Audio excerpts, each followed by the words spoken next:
तो what is AWS, ठीक है, introduction about traditional and cloud platform के बारे में हम लोगों ने देखा था। देन हमने देखा था why there is a need of cloud computing, ठीक है। उसके बाद में इसकी जो सर्विस मॉडल्स हैं वो देखे थे, SaaS, PaaS and IaaS, right. उसके बाद में क्लाउड के types, public, private, hybrid cloud, and जैसे ये SaaS जो एग्जाम्पल SaaS का क्या दे सकते हैं हम लोग, Gmail end user, right. And PaaS का एग्जाम्पल है डेवलपर्स, ओके, जो यूज़ करते हैं। उसके बाद IaaS में सिस्टम एडमिन की बात करें तो IaaS platform system admin use करते हैं, ठीक है। तो ये सब हमने कल के टॉपिक पे देखा था, कल के, ठीक है, कल के सेशन में। तो आज का जो सेशन है अपना डे 2, इसमें हम पढ़ेंगे what is AWS, okay, uses of AWS, advantage of AWS, and history of AWS, information about the global infrastructure, and infrastructure में रीजन क्या होते हैं, अवेलेबिलिटी जोन क्या होते हैं, एजुकेशन कौन से होते हैं, जो quadrant for magic quadrant for cloud infrastructure and platform services means कि मार्केट में लीडर कौन है, ठीक है, मार्केट शेयर किसका ज़्यादा है, वो सब कुछ हम लोग आज के वीडियो में देखेंगे, मतलब आज के सेशन में हम लोग देखेंगे, ठीक है। तो चलो स्टार्ट करते हैं, राइट। तो बिफोर स्टार्टिंग एक थोड़ा अगेन रिवाइज काइंड ऑफ हम लोग करते हैं। जैसे ये आपकी ऑर्गेनाइजेशन है, आपके ऑर्गेनाइजेशन, ये पूरी ऑर्गेनाइजेशन है आपकी, राइट। तो अब आपके ऑर्गेनाइजेशन में मतलब आपको क्या करना है कि एक ऐसा वेबसाइट रन करना है, राइट। क्या करना है, एक वेबसाइट रन करना है, मतलब जितने भी यूजर्स हैं उनको अपनी इंफॉर्मेशन देनी है, मतलब कुछ आप सेलिंग वेबसाइट हम लोग बोलेंगे, ठीक है। चलो हम लोग इसको एग्जांपल देते हैं, ये ई कॉमर्स का एग्जांपल देते हैं, ई कॉमर्स आपकी वेबसाइट है, ठीक है। तो ये वेबसाइट को बनाने के लिए आपको क्या क्या लगने वाला है, फिजिकल, अभी मैं बात कर रहा हूँ फिजिकल की, आपको क्या लगेंगे, सर्वर, ठीक है, आपको सर्वर्स लगेंगे। सर्वर्स को रन करने के लिए क्या लगेगा, ऑपरेटिंग सिस्टम लगेगा। उसके बाद में इसके जो सब ऐप होते हैं वो आपको इंस्टॉल करने पड़ेंगे, ठीक है, ये, राइट। उसके ऊपर में, इसके ऊपर आपको सिक्योरिटी लगानी पड़ेगी, जैसे लाइक एंटीवायरस एंड ऑल आप एप्लीकेशन इसके ऊपर में इंस्टॉल करोगे, ओके। उसके बाद में ये जो सर्वर्स जो होंगे, इसके लिए आपको कूलिंग सिस्टम का यूज करना पड़ेगा, right. Cooling, AC and all आप इसका यूज करोगे, ओके। उसके बाद में इसमें और क्या लगेगा, लाइक पूरे इन्वायरमेंट में, जैसे राउटर, ठीक है, आप प्राइवेट अपना एक बनाना चाह रहे हो डेटा सेंटर काइंड ऑफ, तो राउटर्स लगेंगे, इसमें आपके स्विचेस लगेंगे। आपको अगर फायरवॉल लगाना है इसमें तो आप फायरवॉल आप लगा सकते हो, ठीक है। और इसमें मल्टीपल सर्वर है तो आप इसमें LB मीन्स लोड बैलेंसर, ठीक है, आप उसमें आप लगा सकते हो, ठीक। तो इतना सारा ये सब जो है ये क्या है, आपका इन्वेस्टमेंट है, राइट। ये सब आप इन्वेस्टमेंट करते हो तो आपका ये एक फिजिकल प्लेटफॉर्म बन जाता है, ठीक है। जैसे फॉर एग्जांपल मैं यहाँ पर सर्वर ले रहा हूँ, 1 और 2 सर्वर, ये सर्वर ले लिए हमने। उसके बाद इनको कनेक्ट करने के लिए यहाँ पर स्विच, इंटरनल नेटवर्क को कनेक्ट करने के लिए हमने स्विच लिया, ठीक है। उसके बाद में इंटरनल एक्सेस करने के लिए आपके पास में मल्टीपल सिस्टम्स लगे हैं, तो इस स्विच के साथ में ये सिस्टम्स अटैच हो गए। उसके बाद आपको इसमें जो कनेक्टिविटी लानी है, इंटरनेट, ये आपने बाहर से लेके आए हैं, तो इसको कनेक्ट करने के लिए यहाँ पर लॉट्स ऑफ डिवाइसेस लगेंगे, राइट। ये आया, उसके बाद यहाँ से ये कनेक्शन गया इधर में, ठीक है। तो ये कैसे गया, इसके लिए आपको यहाँ पर अपने क्या लगाया हुआ है, राउटर, बाहर से नेटवर्क से ये आया करके। उसके बाद इस राउटर को आपने कनेक्ट किया डायरेक्टली, इसमें और भी ये लगाओगे डिवाइसेस, लाइक इसमें आपने फायरवॉल लगा दिया, राइट, फायरवॉल लगाओगे इसके अंदर में। ऐसा एग्जांपल मैं एक रफली बना रहा हूँ, ठीक है। तो ये सब कुछ आप फिजिकली कॉन्फ़िगर कर रहे हो और इसके ऊपर में ये सारे एप्लीकेशन को डिप्लॉय कर रहे हो। तो ये आपका क्या हो गया, आपकी कंपनी का एक डेटा सेंटर हो गया। ठीक है, डेटा सेंटर हो गया। खुद इसको मैनेज करो या किसी और को मैनेज करने के लिए आप दे सकते हो। तो इसमें आप क्या कर रहे हो, ह्यूज कॉस्ट लगा रहे हो, राइट, ह्यूज कॉस्ट। अब ये डेटा सेंटर आपका कहाँ पर है, डेटा सेंटर है आपका एग्जाम्पल नागपुर के अंदर में। ओके, आपका जो बिजनेस चल रहा है पूरा इंडिया में बिजनेस चल रहा है और डेटा सेंटर है आपका नागपुर में, राइट, इंडिया में। ओके, तो ये एग्जाम्पल, ये इंटरनेट, ओके, इसी इसके साथ कनेक्टेड है। और बाकी जो पूरे इंडिया में अलग अलग स्टेट से लोग क्या कर रहे हैं, आपके सर्विसेज को एक्सेस कर रहे हैं, अवेल कर रहे हैं, राइट। ओके, बट यही आपके सर्विसेज को एक्सेस करना चाहता है जो कोई बैठा हुआ है, कहाँ पर, यूएसए में बैठा हुआ है।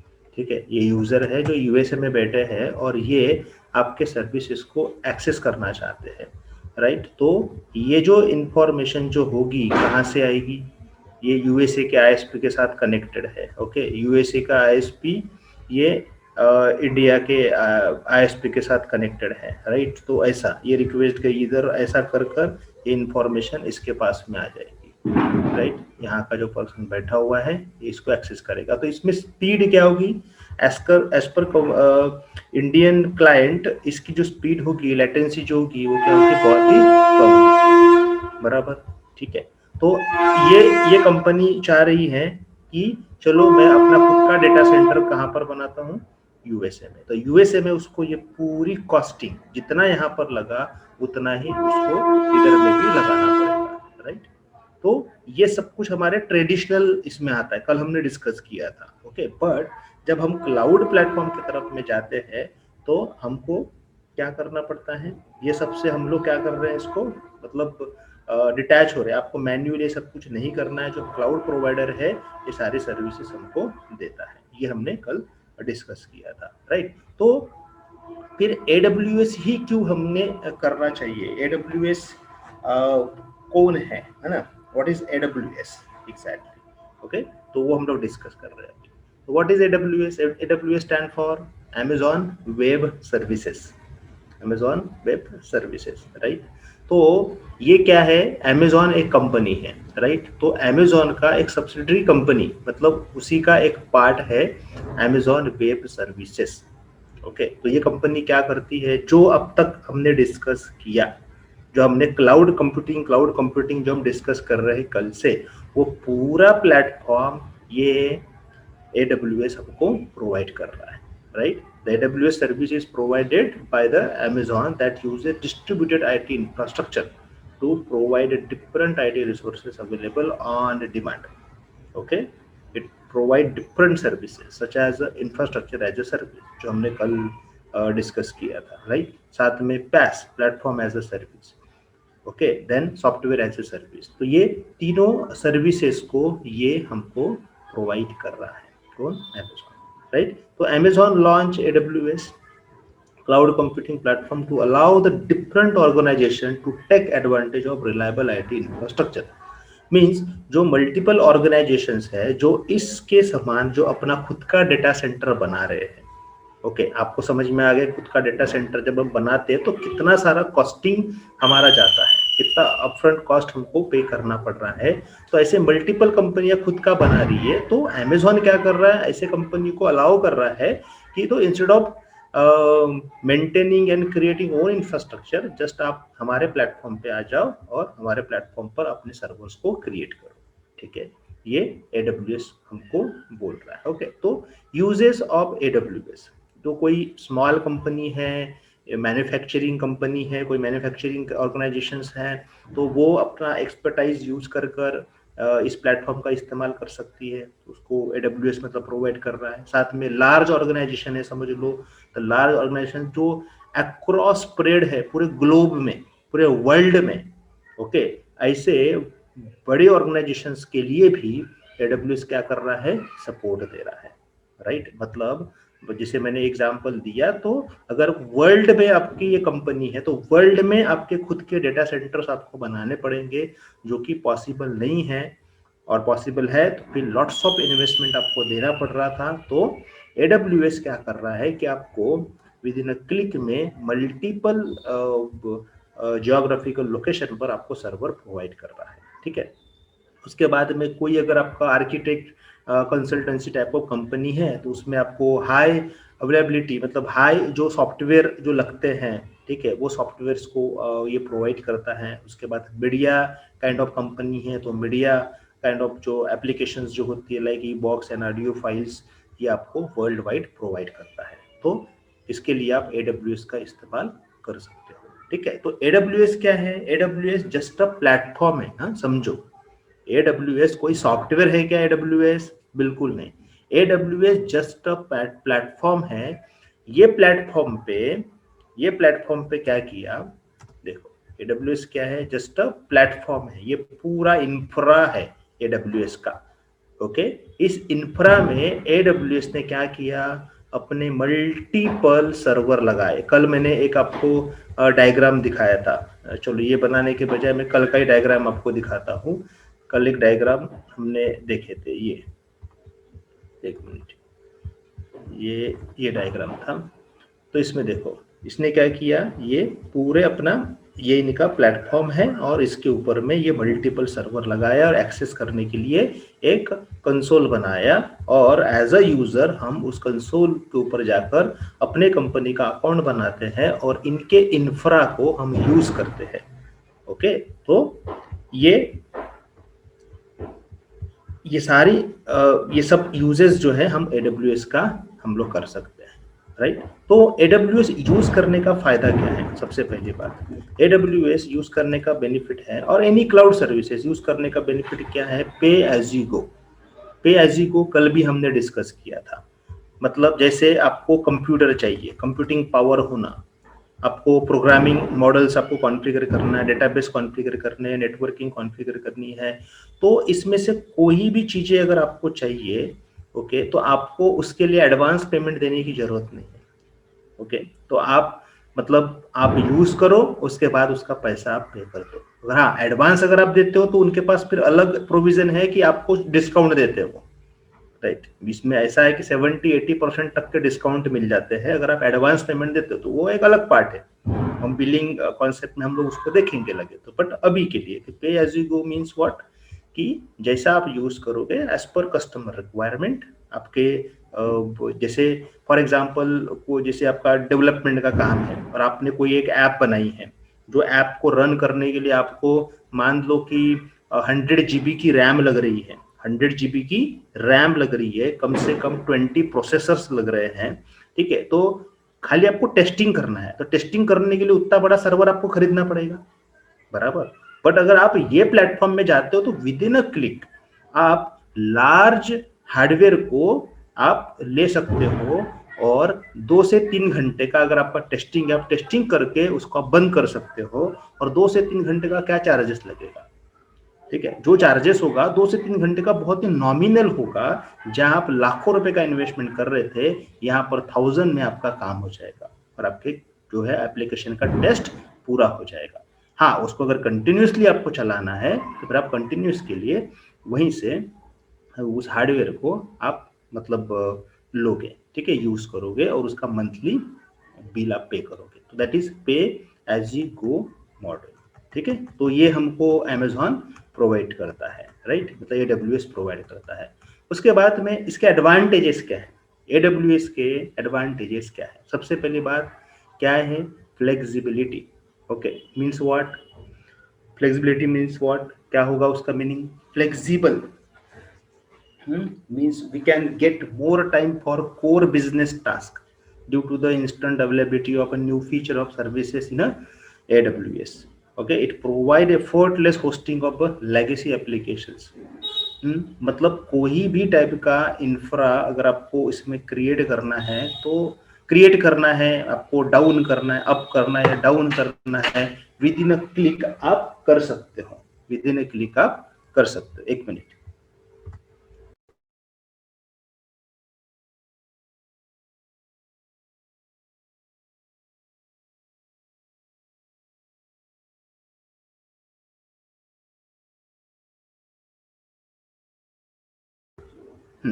सॉरी, तो फ्लेक्सिबिलिटी है, राइट। उसके बाद में कॉस्ट इफेक्टिवनेस है, मीन्स अपफ्रंट जो पहले ही कोई आपको इन्वेस्टमेंट करने की जरूरत नहीं है, ठीक।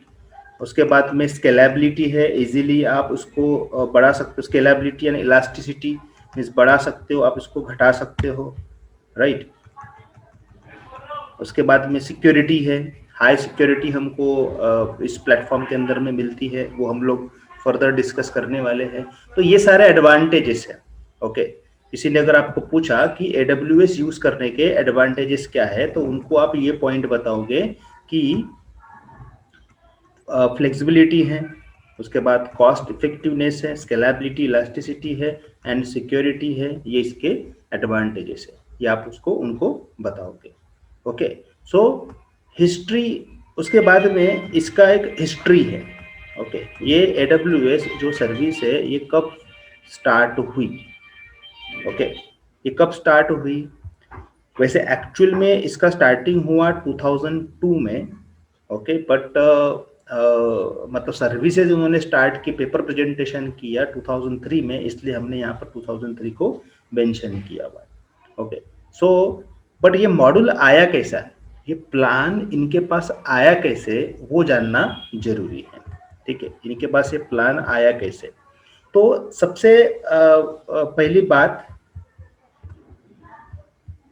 इसको मैं हटा देता हूँ। ये मान लो कि ये जो डेटा सेंटर जो है, ये डेटा सेंटर किसका है, AWS का है, मतलब अमेजॉन का है। अमेजॉन पहले था, तो ये amazon.com ये उनका डेटाबेस है। जो अमेजॉन क्या था, क्या है, रिटेल मार्केट में था, right. Before starting AWS Amazon web services, ये कहाँ पर वर्क करता था, रिटेल मार्केट में, राइट। और अभी भी रिटेल में अमेजॉन है, राइट। तो उन्होंने क्या किया था, उनके जो प्रोडक्ट जो ऑनलाइन में वो सेल करते थे, तो उसके लिए उन्होंने अपना एक डेटा सेंटर बनाया था, राइट। तो मान लो कि वो डेटा सेंटर कौन सा है, ये वाला है, अपना डेटा सेंटर बनाया था, राइट। तो काफी उन्होंने इसमें इन्वेस्टमेंट किया था, बट उसमें से वो कितना परसेंट इसको यूज कर पा रहे थे, उसमें से वो यूज कर पा रहे थे, एग्जाम्पल दे रहा हूं मैं आपको, ये 50% फॉर एग्जाम्पल, मतलब यहाँ पर जो रिसोर्सेज जो लगे हैं उसका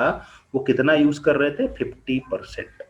तो इनके समान रिटेल मार्केट में इनके काफी सारे कॉम्पिटिटर थे, तो वो जो कॉम्पिटिटर थे उनको उन्होंने भी अपने डेटा सेंटर बनाए थे, राइट। और कुछ ऐसे बिजनेसेस थे जो स्मॉल बिजनेसेस या मीडियम बिजनेसेस और लार्ज बिजनेस भी होंगे उसमें, उनको वो लोग भी अपना एक मतलब ऐसे डेटा सेंटर्स बनाना चाह रहे थे, मतलब सर्वर बनाना चाह रहे थे, तो उनको काफी सारा क्या जा रहा था, कॉस्ट जा रहा था, राइट। तो इन्होंने सोचा, अमेजॉन के लोगों ने सोचा, क्यों ना हमारे पास में जो हमारे रिसोर्सेस खाली बैठे हैं, क्यों ना इन रिसोर्सेस को किराए पर दिया जाए। तो रेंट पर अगर हम रिसोर्सेस को देंगे तो क्या बेनिफिट होगा, हमको तो 50% हमारे डिवाइसेस वैसे भी खाली पड़े हैं, किसी को देंगे तो हमारे पास रेवेन्यू जनरेट होगा, और जो छोटी छोटी कंपनियां हैं जो ऐसे सेंटर्स को नहीं बना पाती है, तो उनको एक प्लेटफॉर्म मिल जाएगा, राइट। तो समझ में आ रहा कॉन्सेप्ट, उनको क्या मिल जाएगा, प्लेटफॉर्म मिल जाएगा। तो ये इंटेंशन से अमेजॉन ने AWS का इन्वेंशन किया, ओके। तो इन्होंने क्या किया, इसमें से दो लोग थे, कौन, ये Chris Pinkman and Benjamin Black. इन्होंने क्या किया, 2003 में अपना एक पेपर किया, ओके, पेपर प्रेजेंटेशन किया, और उन्होंने अमेजॉन का जो कोर टीम है उनको सजेस्ट किया कि हमारे पास में जो ऑलरेडी जो हमारा इंफ्रा है, इसी इंफ्रा से हम और बिजनेस कैसे जनरेट कर सकते हैं, और बाकी अदर छोटे छोटे या मीडियम जो कंपनियां हैं उन कंपनियों को किस तरीके से सर्विस दे सकते हैं, ऐसा पेपर प्रेजेंटेशन किया, ओके। और उन्होंने अपनी एक पहली सर्विस लॉन्च की 2004 में, जिस सर्विस का नाम क्या है, SQS service, okay, simple Q service. इसका उन्होंने लॉन्चिंग किया केप टाउन साउथ अफ्रीका में, मतलब वहां पर उनका एक डेटा सेंटर था, तो डेटा सेंटर में उन्होंने ये इसका लॉन्चिंग किया, ओके। उसके बाद उन्होंने क्या किया, ऑफिशियली 2006 में अमेजॉन वेब सर्विसेज को अनाउंस किया, ऑफिशियली 2006 में इनको अनाउंस किया, राइट। और 2007 तक देखो उनके पास 1,80,000 डेवलपर थे, 1,80,000। अभी करंट में देखोगे तो कोई काउंटिंग नहीं है, मतलब इतने डेवलपर्स उनके पास में अभी वर्क कर रहे हैं। ओके, 2010 Amazon.com मतलब जो रिटेल मार्केट था कंप्लीटली उन्होंने ट्रांसफर कर दिया जो न्यू डेवलप किया हुआ वेब सर्विसेज के ऊपर में 2010 में, राइट। उसके बाद में उन्होंने नई नई सर्विसेज बनाना शुरू कर दी। जैसे 2011 में ईबीएस में कुछ इशू आया था, मतलब स्टोरेज का पार्ट है, ईबीएस हम पढ़ने वाले हैं।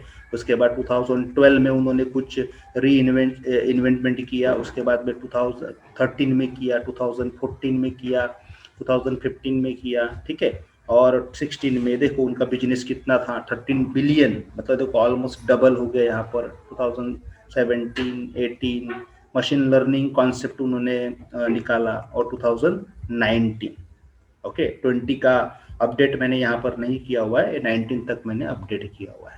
ओके, तो इस तरीके से इसका एक बेसिक हिस्ट्री है जो शॉर्टकट में मैंने आपको बताया कि अमेज़न का कॉन्सेप्ट मार्केट में कैसे आया।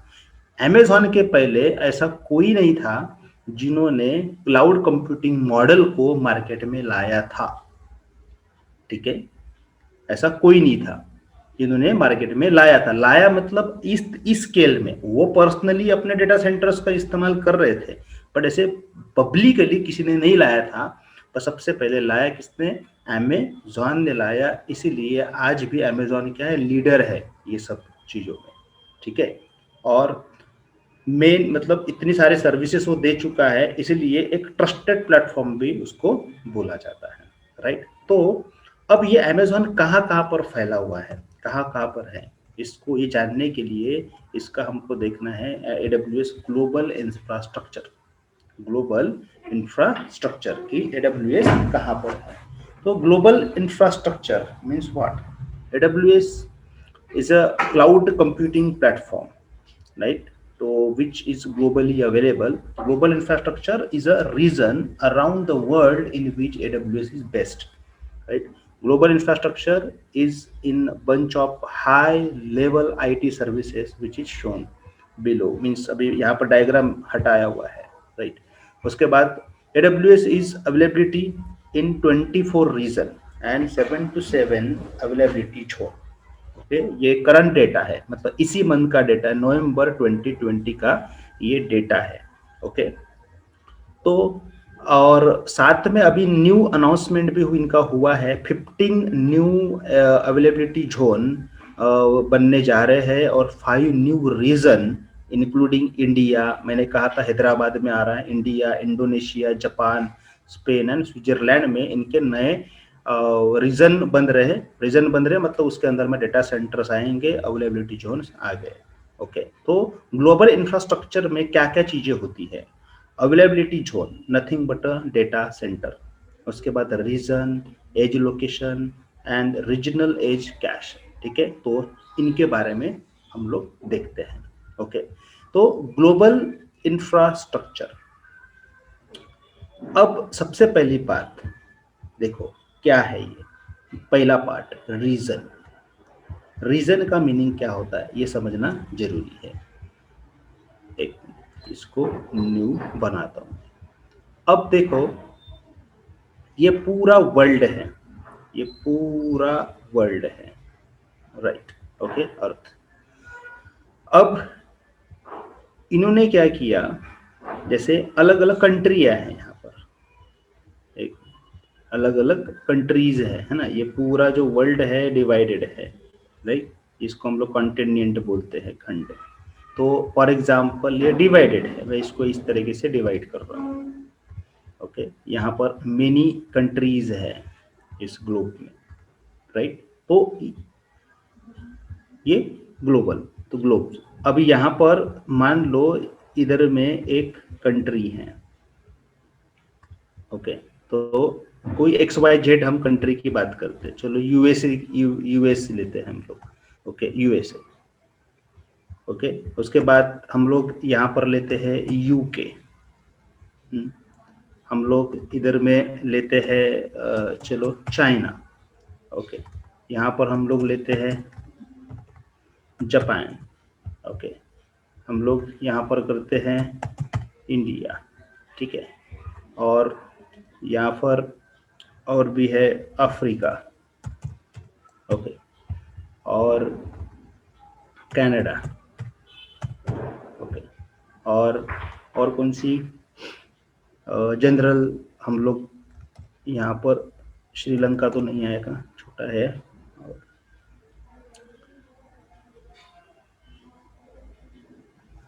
रशिया। एक्स वाई जेड कोई भी हम लोग ले लेते हैं अभी, है ना, एक्स वाई जेड कंट्रीज में आगे सारी कंट्रियाँ। तो अब देखो ये जो कंट्रीज है, ये जो कंट्री है, ये कंट्री नथिंग बट, ये कंट्री नथिंग बट क्या, ये रीजन। ओके, समझ लो, ये कंट्री में कोई इनका सर्विस है, राइट, तो उसको हम क्या बोलते हैं, रीजन बोलते हैं। ओके, मतलब USA region, UK region, China region, okay, Japan region, India region, Africa region, ये। बट ये जो रीजन है, ये रीजन ऐसे ये नाम से नहीं होगा, ये नाम से नहीं होगा, यूएसए के नाम से नहीं होगा, यूके के नाम से नहीं होगा, चाइना के नाम से नहीं होगा। इनमें जो सिटीज हैं, जिस सिटी में उनका डेटा सेंटर है, वो नाम से होगा। जैसे इंडिया में इंडिया इंडिया की अगर हम बात करते हैं तो इंडिया के नाम से नहीं है ये, इंडिया में एक सिटी है, राइट, क्या नाम है सिटी का, मुंबई, राइट। तो मुंबई क्या है, मुंबई क्या है इंडिया में, इनका रीजन है, ओके, इनका क्या है, मुंबई, ये रीजन है, मुंबई बोला रीजन, ओके। और ये जो रीजन है, ये रीजन के अंदर में, ये रीजन के अंदर में सेंटर्स हैं, कौन से, डेटा सेंटर, ठीक है। तो मैं शॉर्टकट में यहाँ लिखता हूँ, क्या है, डेटा सेंटर है इस रीजन के अंदर में। तो उसी को यहाँ पर क्या बोलते हैं, डेटा सेंटर, उसी को बोलते हैं AZ, okay. Means AZ means what, ये देखो यहाँ पर लिखना, AZ means availability zone, availability zone, ठीक है, अवेलेबिलिटी जोन, यहाँ पर मैं पेस्ट कर देता हूँ, समझे। तो इसमें एक रीजन के अंदर में मल्टीपल एजी हो सकते हैं, मल्टीपल डेटा सेंटर हो सकते हैं, समझे। तो ऐसा अलग अलग जितनी भी कंट्रियां हैं, अलग अलग कंट्री में अलग अलग क्या होंगे, डेटा सेंटर्स होंगे। तो रीजन, तो हमने ये पीपीटी में क्या देखा कि टोटल इनके पास AWS के टोटल कितने रीजन्स हैं, 24 रीजन्स है, 24 रीजन्स है। मींस कहने का मतलब क्या हो गया कि 24 कंट्री में, 24 कंट्री में इनकी सर्विस है, ऐसा मीनिंग होगा, बराबर। 24 रीजन मतलब 24 कंट्री में इनकी सर्विस है इनडायरेक्टली, बट 24 कंट्री, ये जो यहाँ पर ये जो डायग्राम से अगर हम समझेंगे तो इसमें छोटी छोटी मैंने कंट्रियां नहीं लिखी। अभी पाकिस्तान में तो ये नहीं है ना, डेटा सेंटर नहीं है उनका, तो वो कहाँ से सर्विस ले रहा है, वो इंडिया से सर्विस ले रहा है, उसका नियरेस्ट जो अवेलेबिलिटी जोन होगा, मतलब जो रीजन होगा, वहां से वो क्या लेगा, सर्विस लेगा। तो ऐसे उनके पास में और कुछ सीडीएन है, वो हम लोग देखेंगे, कंटेंट डिलीवरी नेटवर्क कॉन्सेप्ट होते हैं, छोटे छोटे डेटा सेंटर्स होते हैं जो मेन डेटा सेंटर के साथ में कनेक्टेड होते हैं, ओके। तो वो तो काफी सारे हैं, बट मेन जो है world wide according to theory, जो इन्होंने जो थ्योरी दिया है, ठीक है, उसके हिसाब से 24 रीजन है। एंड 24 रीजन में कितने अवेलेबिलिटी जोन है, 77 as of now, 77 availability zone है। तो मैंने इधर में कहा availability zone nothing but data center, availability nothing but data center. तो ओके, तो देखो मैं फिर से इसको ये करता हूँ, इसको मैं थोड़ा इसको रिमूव कर देता हूँ, ओके। देखो फॉर एग्जाम्पल आपको ये समझना है, ये हो आप कौन से कंट्री में, इंडिया में, ओके, इंडिया में। तो इंडिया में इस कंट्री में मुंबई इसका क्या है, मैं शॉर्टकट में आर लिखता हूं, ये क्या है, रीजन है, बराबर। ये जो मुंबई रीजन में ये स्पेस, ये मुंबई रीजन में क्या है, इनके एजी, ठीक है, ये एजीज है। अभी इंडिया में फिलहाल 3 है, मुंबई में 3 एजीज है, ओके। तो इसको हम शॉर्टकट में लिखते हैं एजी, ओके। ये कॉन्सेप्ट समझना बहुत इंपॉर्टेंट है, लोगों का कंफ्यूजन यहीं पर होता है कि क्या चीज होती है ये एजी। तो एजी नथिंग बट, हमने क्या कहा थोड़ी देर पहले, AZ nothing but data center, DC, what, data centre.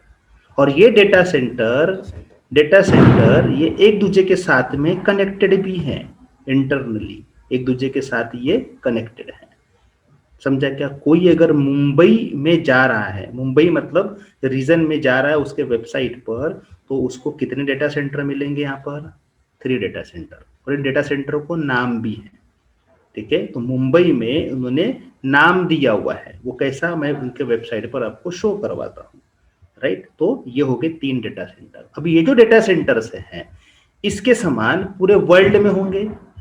जैसे बात कर रहे हैं हम लोग एक कंट्री, ठीक है, एग्जाम्पल जापान की बात कर रहे हैं, तो Japan is a country, okay. इनका कहाँ पर है, टोक्यो, ओके, टोक्यो में है इनका एक ये रीजन, टोक्यो इनका क्या है, रीजन है। और इसके रीजन में भी इनके पास में क्या है, अगेन ये एजीज है, राइट। मैं एग्जाम्पल के लिए निकाल रहा हूं ऐसे, ठीक है, छोटे बड़े डेटा सेंटर इनके हो सकते, एग्जाम्पल के लिए 2 निकाल रहा हूं मैं, ओके। अब बस समझना है कि ये क्या है, इनके एजीज है, ओके, एज है इधर में।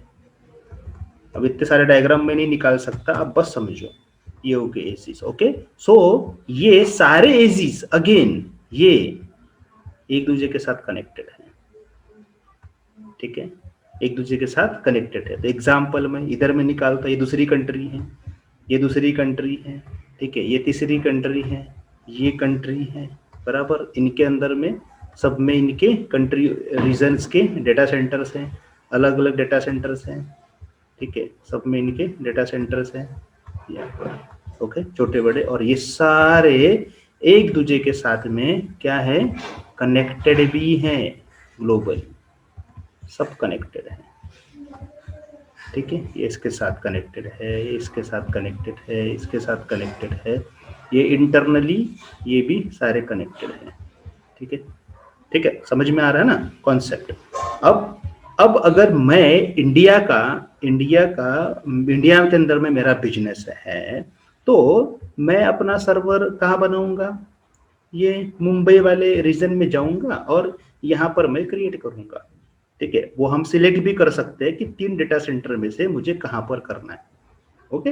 अब देखो हमने मुंबई बोला, इसका मतलब ये नहीं है कि ये जो डेटा सेंटर जो होंगे मुंबई के अंदर में होंगे।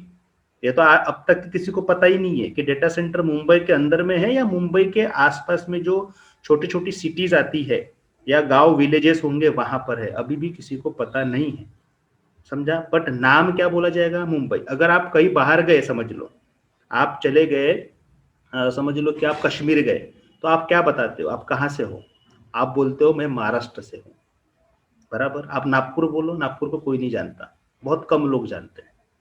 गडकरी बोलोगे तो जानेंगे, मेरे साथ में ऐसा, गडकरी बोला तो जाना, बिकॉज गडकरी ब्रांड है ना पूरे इसमें।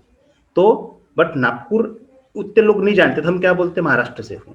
कोई किसी को ये जान, हाँ महाराष्ट्र से कहाँ से है, तो महाराष्ट्र से मैं नागपुर से हूँ, राइट। तो ऐसा बोला जाता है। तो सेम थिंग इंडिया, मुंबई क्या कर रहा है, मुंबई इंडिया को रिप्रेजेंट कर रहा है, इंडिया को रिप्रेजेंट कर रहा है। मुंबई बोला, हाँ भाई मुंबई में है, हो सकता है वो कि महाराष्ट्र में डेटा सेंटर ना हो, कहीं और भी हो, पर वो कौन से नाम से चल रहे हैं, मुंबई के नाम से चल रहे हैं, ठीक है। कॉन्सेप्ट समझने की कोशिश करो, ठीक है, समझ में आया। तो ये क्या है, इसका ये पूरा ग्लोबल इंफ्रा है, ये पूरा ऐसा ग्लोबल इंफ्रा अमेज़न ने बनाकर रखा हुआ है, ठीक है।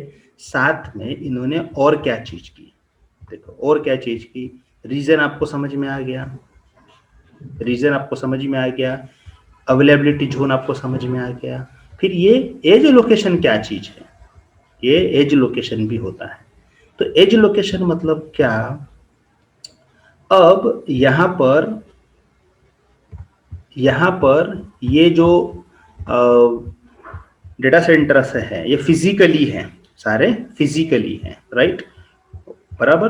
अब इधर में दूसरे कोई कंट्री का कोई बंदा, यहाँ पर कोई डेटा सेंटर नहीं है, इनका कोई एजी नहीं है, ये क्या कर रहा है कि इसको जो सर्विसेज हैं वो अवेल करनी है, कहाँ से, यहाँ से, ओके।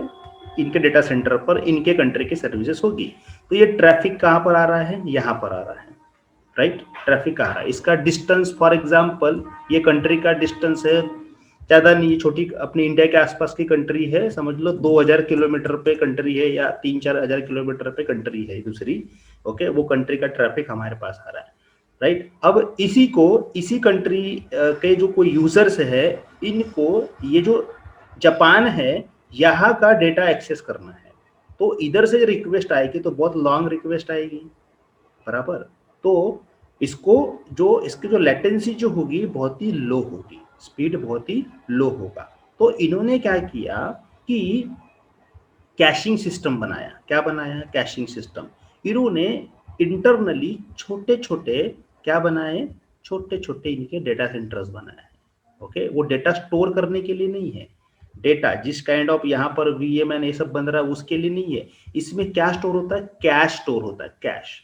मान लो कि अगर एक बार ये इनके साथ में कनेक्ट हुआ तो इसकी कैश इंफॉर्मेशन इसके अंदर में रहेगी, राइट। तो इधर का कोई यूजर होगा, जब कभी भी इसको एक्सेस कर रहा है तो इंस्टेड ऑफ गोइंग यहाँ पर वो कहाँ जाएगा, यहाँ जाएगा, समझे। और ये तो इसके साथ में कनेक्टेड है। तो ऐसे उन्होंने छोटे छोटे छोटे छोटे ऐसे काफी सारे एज लोकेशन बनाकर रखे हुए पूरे वर्ल्ड वाइड, ठीक है। ऐसे world wide number of edge location इन्होंने बनाकर रखे हुए, छोटे छोटे ऐसे डेटा सेंटर बनाकर रखे हुए हैं, राइट। तो उससे क्या होता है, जो फास्ट ये होता है, फास्ट प्रोसेसिंग होती है, समझे, फास्ट। जैसे अगर आप देखो एग्जाम्पल अगर देखना होगा, CMD करो, यहाँ पर आप अगर पिंग करते हो, पिंग www.google.com, ये देखो इसका जो टाइमिंग क्या दिख रहा है आपको, 27 मिली सेकेंड।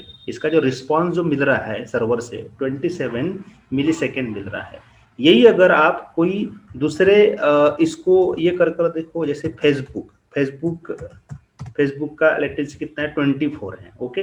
बट यही अगर मैं मेरे सर्वर की बात करूंगा ना, मेरे वेबसाइट की, बिकॉज हमारे जो वेबसाइट है, जो सर्वर है वो इंडिया में नहीं है और उसका कोई भी CDN यहाँ पर नहीं है, तो pskitservices.com, ये देखो कितना दिख रहा है आपको, 139 मिली सेकेंड में रिस्पॉन्स आ रहा है।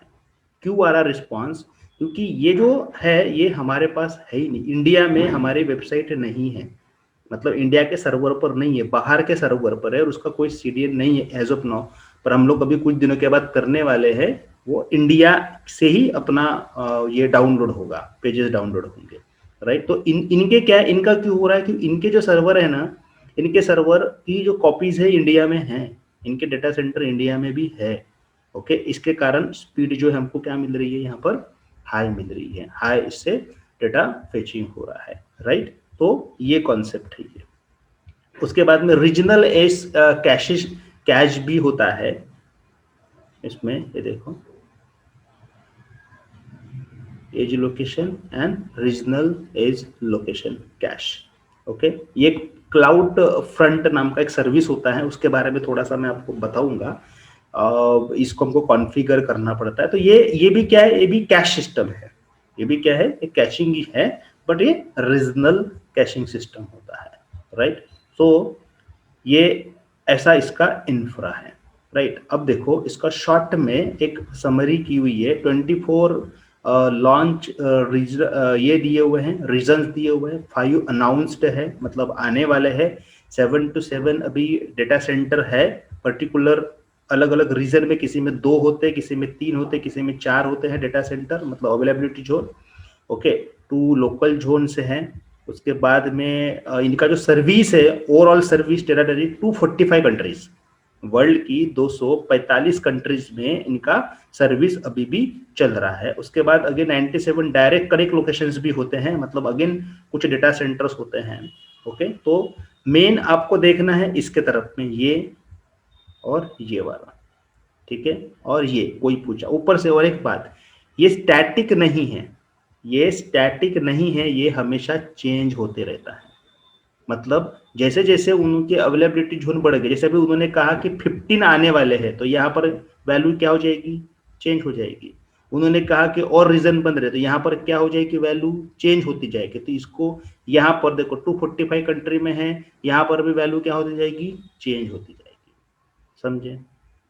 ओके, अब बात करते हैं हम लोग इसका प्रेजेंस कहाँ पर है, इसको लीडर क्यों बोलते हैं। तो ये अपने पास में इसका एक मैप दिया हुआ है, magic quadrant for cloud infrastructure and platform services. आप भी सर्च करोगे तो आपको ये इमेज मिल जाएगी। ये इमेज हमको क्या बता रही है, देखो सबसे ऊपर में, सबसे टॉप में कौन दिख रहा है, अमेजॉन वेब सर्विसेज सबसे टॉप में। उसके नीचे में कौन है, माइक्रोसॉफ्ट। पर डिस्टेंस देखो, काफी सारा डिस्टेंस है।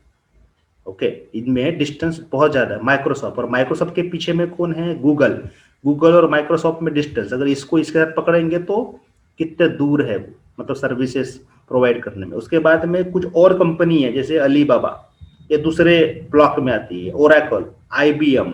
ओके, ये क्या दिख रहा है, टेंसिएंट क्लाउड। ऐसे काफी सारे जो क्लाउड प्रोवाइडर कंपनियां हैं, ये देखो ये इसमें आ रही है। समझे? ये विजनर, ये 2020 का अगस्त का है।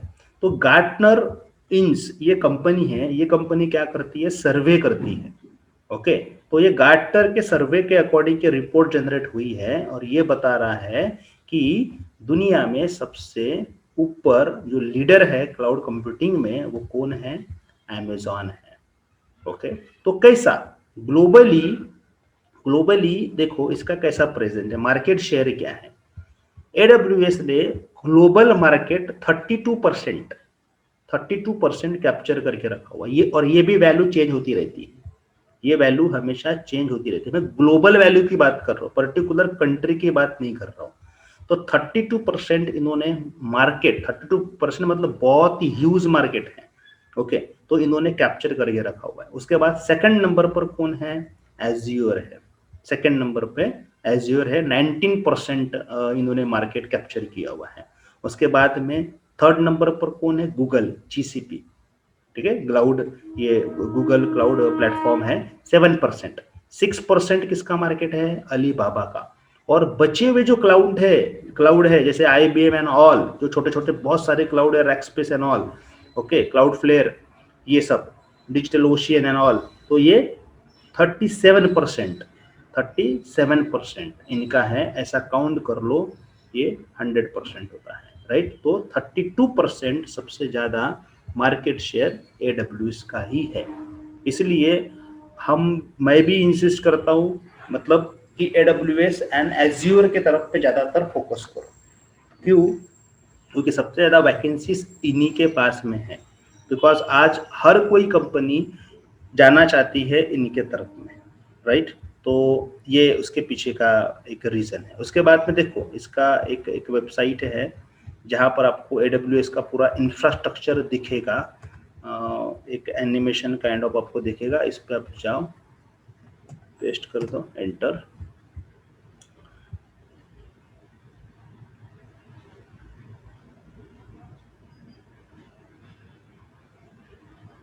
ये देखो, ठीक है, ये पूरा इसमें आपको ये दिख रहा है।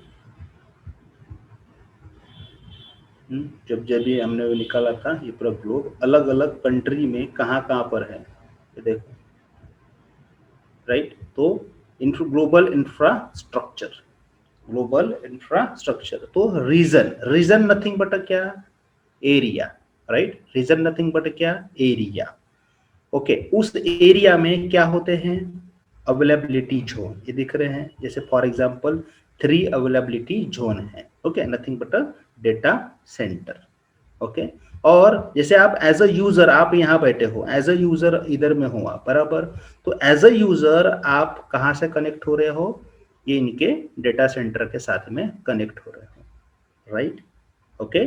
और ये अपने सर्विसेज को आप एक्सेस कर रहे हो, ठीक है। तो ये इस तरीके से ये बताया हुआ। उसके बाद में आप ये अवेलेबिलिटी जोन के अंदर में जाओ, ये कौन कौन से कंट्री में कौन कौन सा है आप देख सकते हो। नॉर्थ वर्जीनिया में आपको दिख रहे हैं कि कितने इनके डेटा सेंटर्स हैं, ठीक है, ये देखो, और ये कैसे कैसे कनेक्टेड है ये पूरा बता रहा है। 6 अवेलेबिलिटी जोन है, मतलब 6 डेटा सेंटर नॉर्थ वर्जीनिया में है, ठीक है। अभी अगर हम इंडिया की अगर बात करते हैं तो यहाँ पर इंडिया ढूंढना पड़ेगा, आगे इंडिया,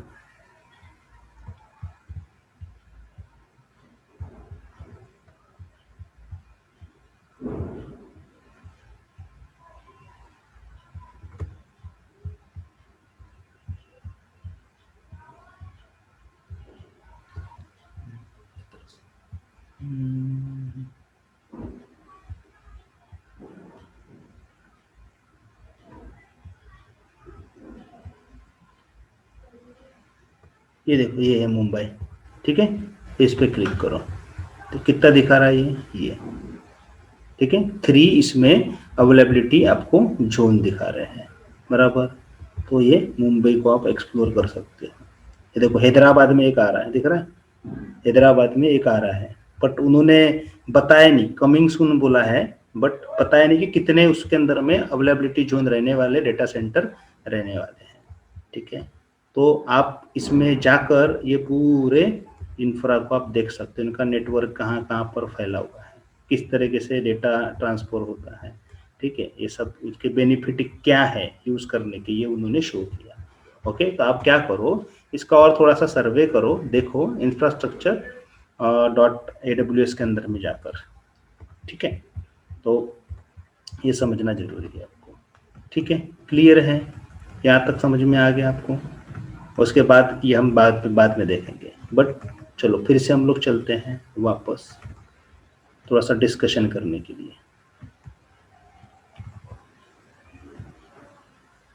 ये जो थ्योरी है उससे आपको क्या समझ में आया, व्हाट इज AWS, ओके। चलो वन बाय वन करके, किसी के कोई क्वेश्चंस होंगे तो पूछो, पहले डिस्कशन करते फिर हम लोग आगे बढ़ते हैं।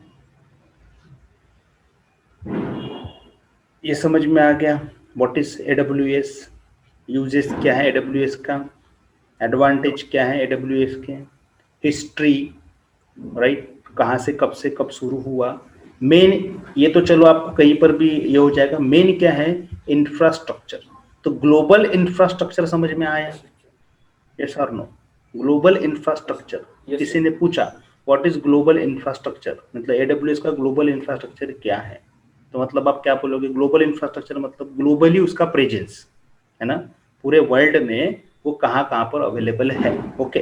तो अवेलेबल है तो उसको हम क्या बोलते हैं, रीजन, मतलब व्हाट इज रीजन, किसी ने पूछा what is region means, region means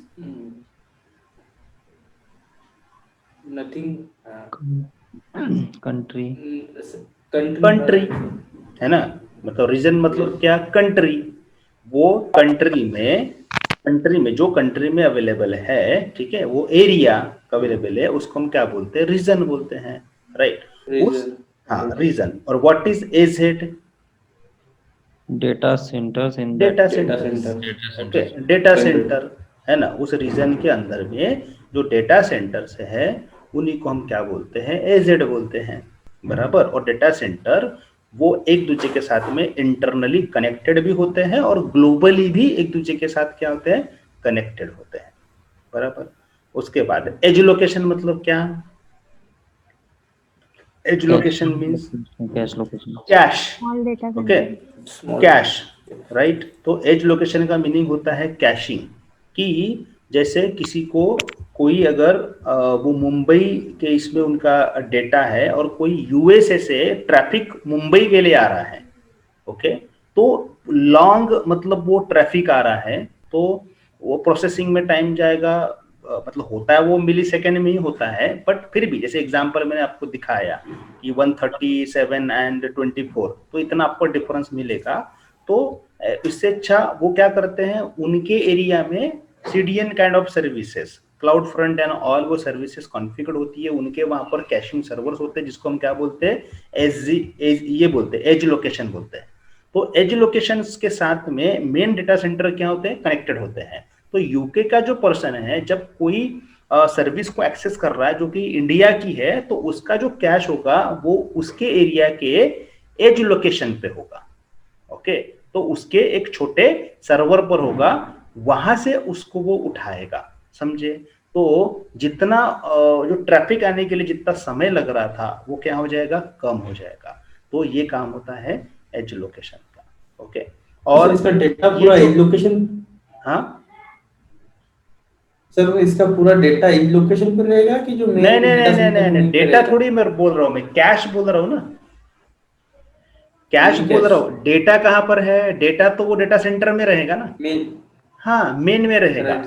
but caching होगा उसके बीच में, ठीक है। जब जो जो उन्होंने एक्सेस किया होगा तो वो जाकर वहां पर वो स्टोर होगा, मतलब जस्ट लिंक ये करेगा कि वो, जैसे हम लोग फॉर एग्जांपल देखो, सिंपल सिंपल सा कंसेप्ट है। जैसे अगर आप यहाँ पर जाते हो और जैसे आप इसमें कोई वेबसाइट को ओपन कर रहे हो, फॉर एग्जांपल मैं कोई जैसे होस्ट गेटर नाम की एक वेबसाइट है, मैं उसको ओपन कर रहा हूँ, होस्ट गेटर, ओके, एंटर। तो फर्स्ट टाइम मैं इस वेबसाइट को ओपन करता हूं तो देखो टाइम लगता है, मतलब यहाँ नहीं दिख रहा है क्योंकि मैंने इसके पहले ओपन किया हुआ है करके, राइट। बट दोबारा जब मैं इसको करूंगा तो क्या होता है, ये जो ब्राउजर होता है ये अपने कैश में इसको स्टोर रखता है ना, आपको पता ही होगा, हिस्ट्री आप देखते, हिस्ट्री राइट ये सर, देखो, राइट। हिस्ट्री यहाँ पर, तो अभी यहाँ नहीं, मैंने इरेज मेनी किया हुआ टाइम्स इसलिए क्लियर भी हिस्ट्री करना नहीं पड़ता है, ओके। तो दोबारा जब इसको ओपन करोगे तो ये रिक्वेस्ट डायरेक्ट वो सर्वर पे जाने के बजाय सबसे पहले खुद के कैश में चेक करेगा,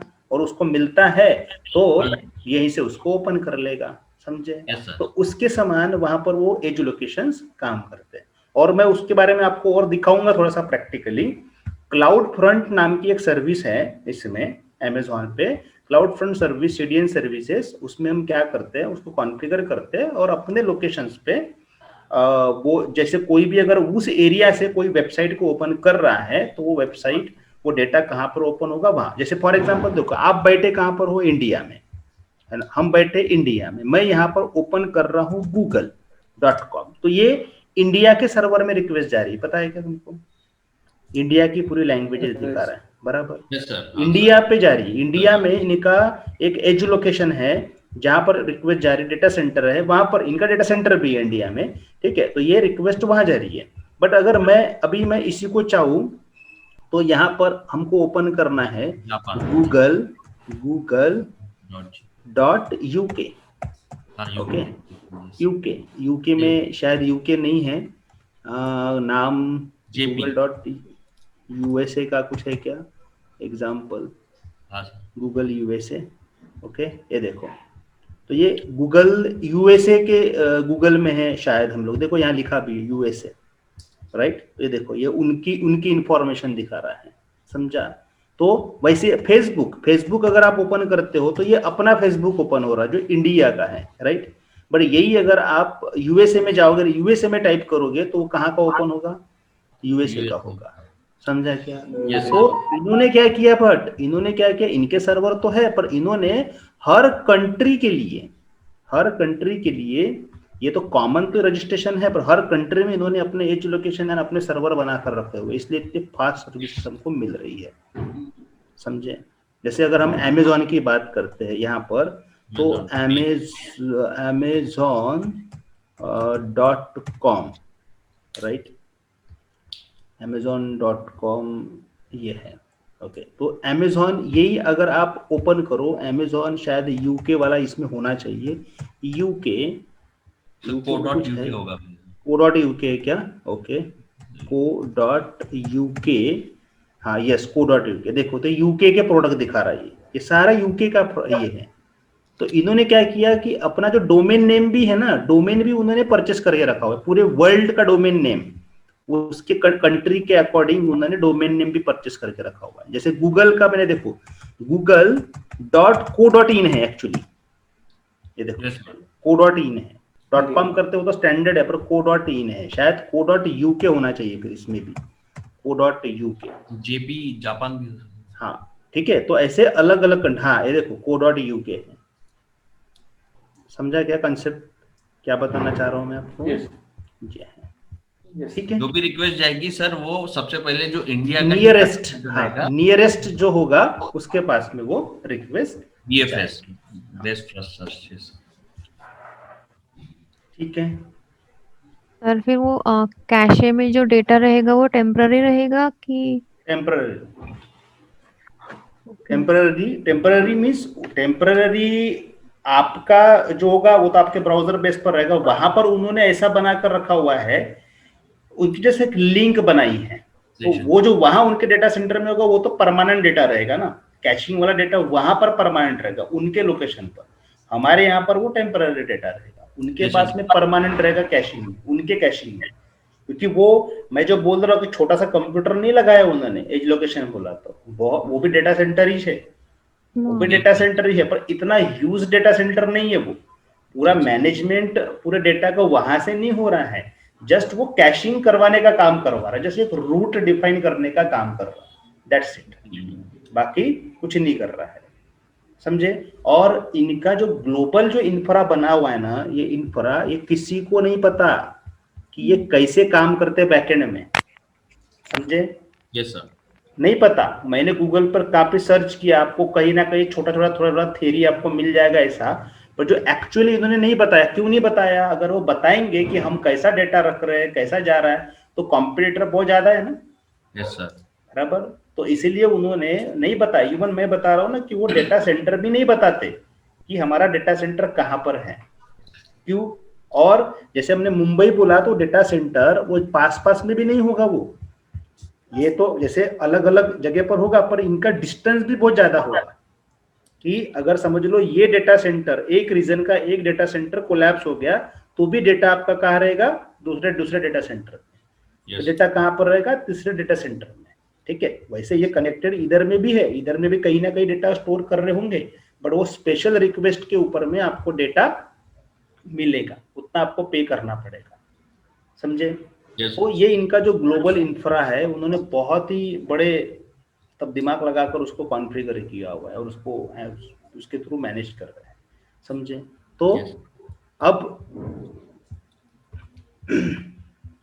इसको अगर थोड़ा सा ये समझेंगे तो कैसा है, मान लो ये है उनका फिजिकल सर्वर, राइट। क्या है इसका? फिजिकल सर्वर, मतलब एरिया है ये फिजिकल सर्वर, और इस फिजिकल सर्वर के ऊपर में ये देखो, ये फिजिकल सर्वर जहां पर सब कुछ लगा हुआ है।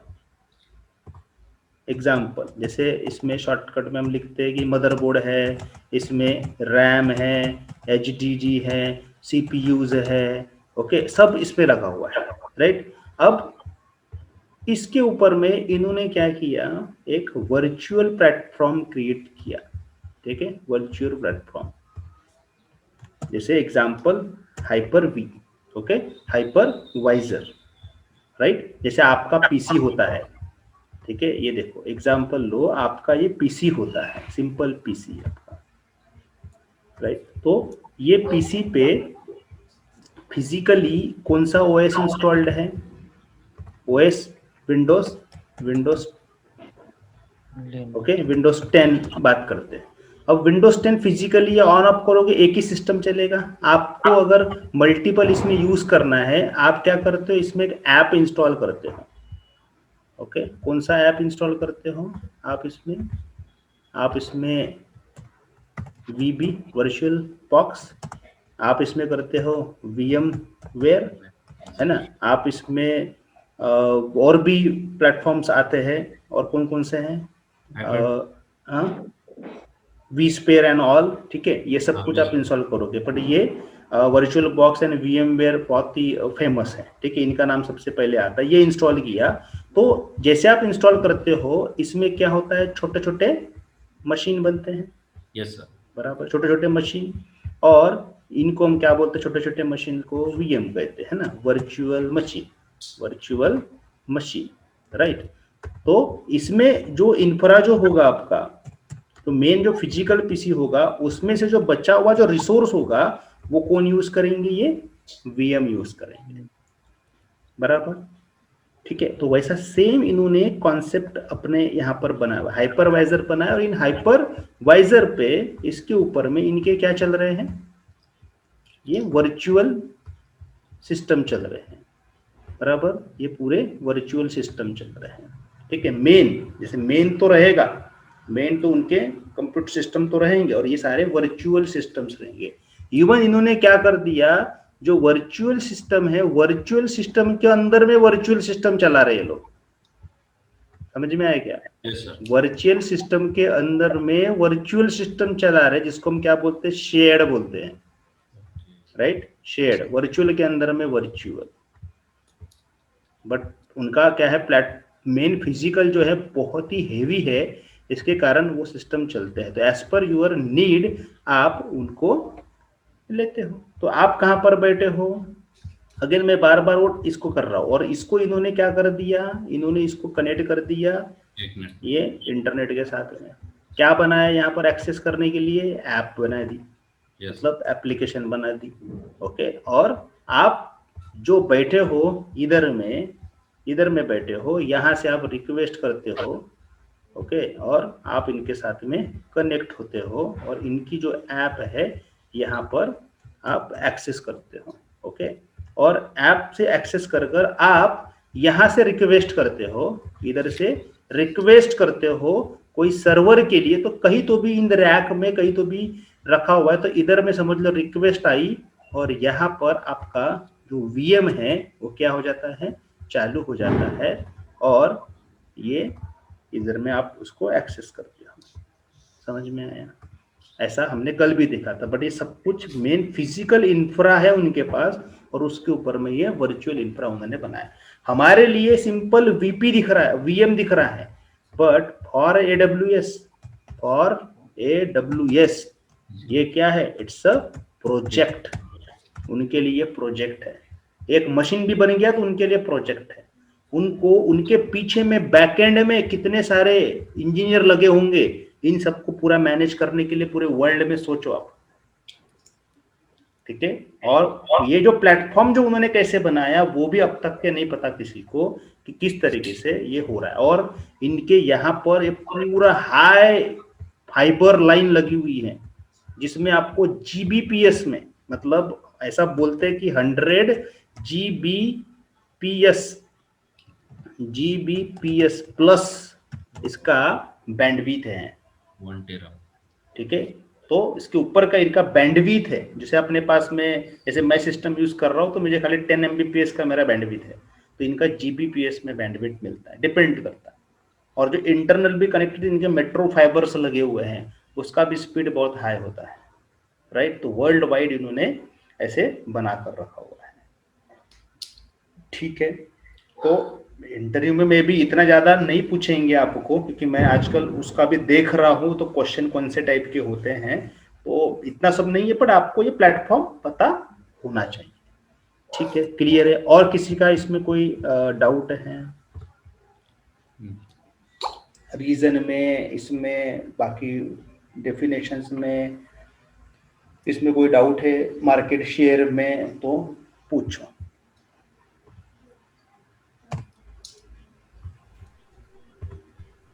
चैटिंग कोई कर रहा है, एक मिनट देखने तो मुझे, क्या है, DC in country, DC cache, no, okay, yes what, हाँ बोलो, क्या राहुल? सर आपने कल वो स्केलिंग वाला बताया, मैंने वीडियो देखा फिर से आज, तो स्केलिंग वाला आपने कंसेप्ट बताया था कल। तो सर थोड़ा मतलब डाउट क्लियर करना था कि स्केलिंग मतलब जैसे आपने कहा था कि जैसे कि आपने सर्वर्स हो गए, आपने IRCTC बोला था, अमेजोन के सर्वर्स हो गए, तो फिर कुछ सेल वेल आती है तो सर्वर पे काफी लोड आ जाता है, मेनी टाइम सर्वर हैंग हो जाता है, बैठ जाता है। तो उन्होंने एक सेकेंडरी सर्वर बनाया फिजिकल, और उनके साथ बीच में कनेक्टिविटी की। अगर लोड बढ़ता है तो लोड डाइवर्ट हो जाएगा, ट्रैफिक डाइवर्ट हो जाएगा जब भी लोड बढ़ेगा, और जब लोड नहीं रहेगा ऑटो शट डाउन हो जाएगा, वो स्लिप हो जाएगा। तो उससे आपका टाइम, आपका कॉस्ट बच जाएगा, मतलब इलेक्ट्रिसिटी बचेगी। लेकिन फिजिकली सर्वर तो आपके पास दोनों चाहिए, राइट? और लेकिन सर ये हो गया उस सिचुएशन में। लेकिन मेरा कुछ मतलब मेरा डाउट ये है कि जैसे कि अभी अमेजोन बेस पे हमें, जैसे कि हमें यहाँ पे फैसिलिटी है कि जैसे अभी हमें पता चल रहा है, ऐसा कुछ फीचर इसमें ये प्रोवाइड करते हैं कि हमें अभी पता चल रहा है कि हमारा लोड बढ़ रहा है, मतलब हमारे सर्वर पे ट्रैफिक बढ़ रहा है, तो हम यहीं पे हमारी जैसे प्रोसेसर हो गया, हार्ड डिस्क हो गया, रैम, जैसे हम बढ़ा सकते हैं, क्योंकि ये VM है, हम तो कभी भी बढ़ा सकते हैं, कभी भी घटा सकते हैं। तो हमें ऐसा करना, मतलब वो क्या है, वो ये हो गया, मतलब क्या कहते हैं उसको, ऑटो स्केलिंग वो हो गया, या फिर यहाँ पे भी हम अलग से सर्वर बनाएंगे जैसे वहां पर हमने फिजिकल बनाए थे? मतलब देखो, एक मिनट, मतलब आप रुको, इसको फिर से बंद करता हूँ मैं। ओके, तो आप देखो क्या होता है कि ये आपका मेन ये सर्वर है, चाहे वो वर्चुअल की बात करो या फिजिकल की बात करो, ठीक है। मैं फिजिकल इंफ्रा में जाऊंगा, समझ लो ये आपका एक सर्वर है, ये सर्वर पे आपका XYZ नाम का एक सर्विस चल रहा है, xyz.com, राइट? तो xyz.com को पता है कि डेली में कितने यूजर इसके ऊपर में आते हैं, नियर अबाउट 1 लाख का मेरा ट्रैफिक है, जो कि मेरा यूजर ये जो सिस्टम है ऑटोमेटिकली ये कर लेता है, मैनेज कर लेता है, राइट?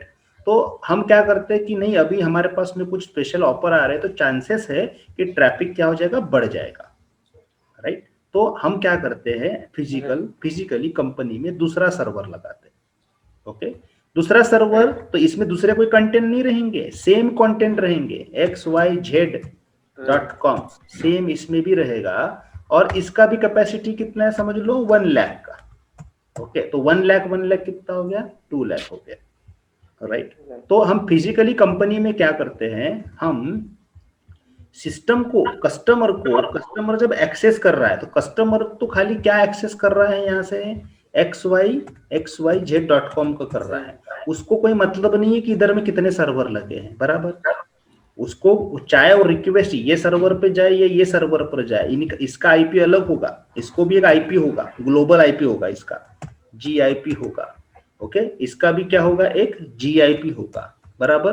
बट दोनों का जो नाम होगा वो क्या होगा, एक ही होगा। IP भले अलग अलग रहेंगे, बट जो इसका जो मैपिंग होगा, DNS मैपिंग, वो एक के साथ में होगा, समझा?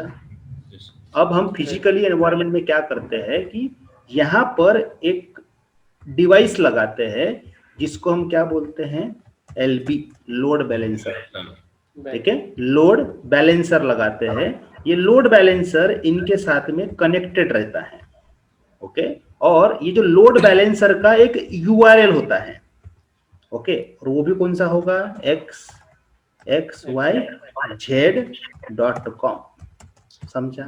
तो ये जो कस्टमर है ना, ये जो कस्टमर क्या एक्सेस कर रहा है, ये कस्टमर क्या एक्सेस कर रहा है, ये लोड बैलेंसर को, उसको नहीं पता, समझा गया? उसको नहीं पता, वो इसको एक्सेस कर रहा है।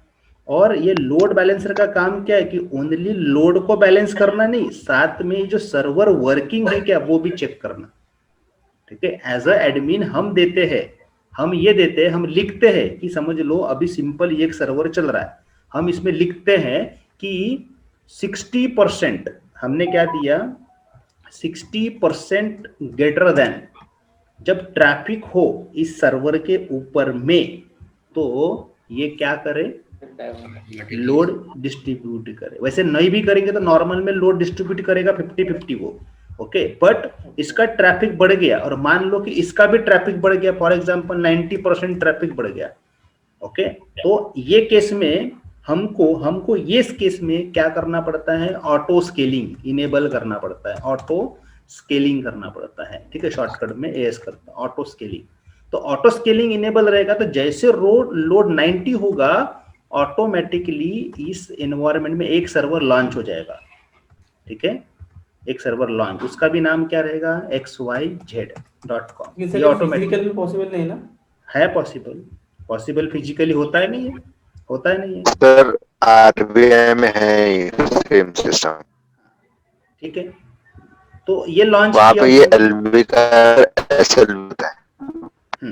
ये डिवाइस आते हैं लोड बैलेंसर के, डिवाइस फिजिकल डिवाइस भी है और इसका एप्लीकेशंस भी है जो हमको अपने सर्वर, ये सर्वर सिस्टम में इंस्टॉल करना पड़ता है लोड बैलेंसर का, यस सर, ठीक है। बट इसमें बहुत ज्यादा मैनेजमेंट है, फिजिकल वर्क बहुत ज्यादा है ना, यस सर, और ये फिजिकल उतने सिस्टम आपको रेडी रखेंगे ना, लॉन्च करना मतलब क्या, ये फिजिकली पहले से कनेक्टेड रहेंगे, ये फिजिकली पूरे कनेक्टेड रहेंगे, ऐसा नहीं जादू से वहां आ जाएंगे अपने लगा दिया, ऐसा नहीं होगा ना, समझा? नहीं सर, फिजिकल। बट हाँ, बट अगर वही आप यही प्लेटफॉर्म जब आप कहाँ लेकर जा रहे हो, AWS के ऊपर में, AWS, हाँ, तो तब यहाँ पर कोई टेंशन नहीं है, तुमको इसके बारे में कोई चिंता ही नहीं है, तुमको जस्ट कॉन्फ़िगरेशन करना है, बाकी बैकएंड में कौन देखते बैठेगा, AWS।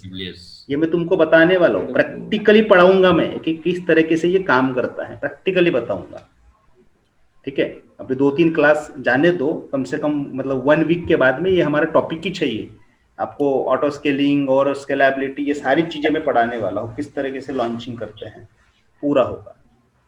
बट यूजर को कभी नहीं पता चलता है कि क्या हो रहा है, आपको पता चलेगा, बिकॉज हम इस पे कुछ मॉनिटरिंग सर्विसेज भी लगाते हैं, हमको भी तो पता चलना चाहिए कि भाई ये ट्रैफिक कब बढ़ा, क्या ट्रैफिक कब कम हुआ, कब लॉन्च हुआ, ठीक है। तो इसमें हम कुछ सर्विसेज का यूज करते हैं, फॉर एग्जांपल सर्विसेज को बोलते हैं SNS service, simple notification service, हम इस पे इस एनवायरनमेंट में लगाते हैं, और वो हमको क्या करता है, यहाँ से ट्रिगर होता है और यहाँ से हमको मैसेज आता है हमारे आईडी पे, और पता चलता है कि अभी ये सब लोड बढ़ रहा है, लोड कम हो गया, ये सब कुछ, ठीक है। हम पढ़ेंगे आने वाले समय में, ये सब है, ठीक है, क्लियर, ओके।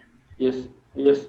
ये फिजिकली सब यूज होता है राहुल, फिजिकली सब यूज होता है, कंपनियां यूज कर रही है, बट काफी सारा कॉस्टिंग है उसमें।